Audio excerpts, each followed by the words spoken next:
As part of an educational discipline system across America called Zero Tolerance, students are being arrested and charged with serious crimes for schoolyard infractions. Today I got out of jail. I've been in jail for 21 days. It messed me up because I might have bad grades and I can't go to school. Janisa was 14 years old when she was jailed. Her crime, flinging a pencil at another student. Around the country, police are arresting students for acts that used to mean a trip to the principal's office or detention. Zero tolerance prohibits you from using any common sense with a situation. In Florida, a student was jailed and charged with battery for throwing a lollipop. In New York, a 12-year-old arrested for doodling "I love my friends Abby and Faith" on her desk. The charge? Destruction of property.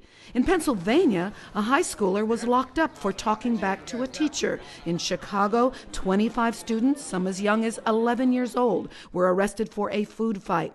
In Florida, a student was jailed for going to the bathroom without permission. The charge? Disruption of school functions. And in Georgia last year, a 6-year-old was arrested for throwing temper tantrums in class. Supporters say being tough on any infraction keeps disruptive students out of schools and creates strong incentives to behave. But student advocates against zero tolerance and their supporters disagree. They say principals and counselors would better handle these kinds of behaviors. When folks talk about the school-to-prison pipeline, it's real. There's a direct correlation to lack of education, economic opportunity, and also incidences of incarcerations. When children go through these schoolhouse doors, they should find a place that nurtures and supports their dreams of college or career, student leaders say. Instead, by arresting, suspending, and expelling young people for minor infractions, far too many drop out and end up on a pathway to prison. If you disrupt the positive things going on in his or her life, they may never get that back. Zero tolerance policies are mostly found in inner city and rural school districts in the United States. 70% of all students involved in school-related arrests are African American or Hispanic. Black children are 3 times more likely to be arrested, suspended, and expelled for the same infraction as white students, according to Department of Education statistics. Now, young people from the most impacted communities are taking leadership in pushing for a different approach to discipline. A good alternative system, restorative justice. It's a substitute for zero tolerance rules that we have now.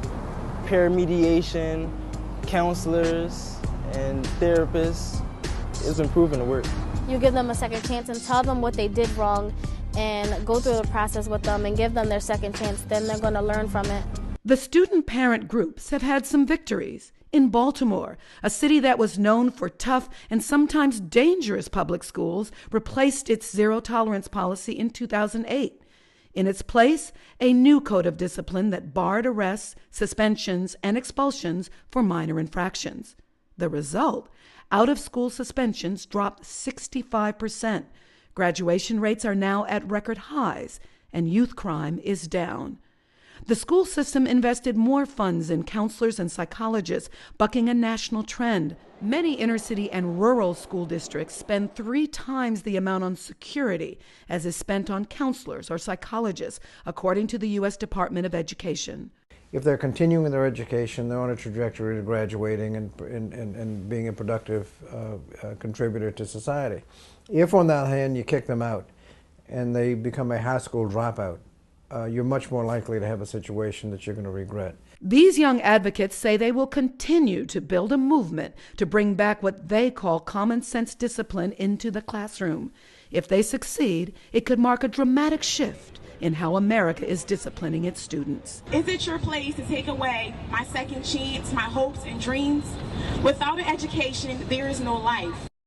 Leila McDowell, Arise News, Washington.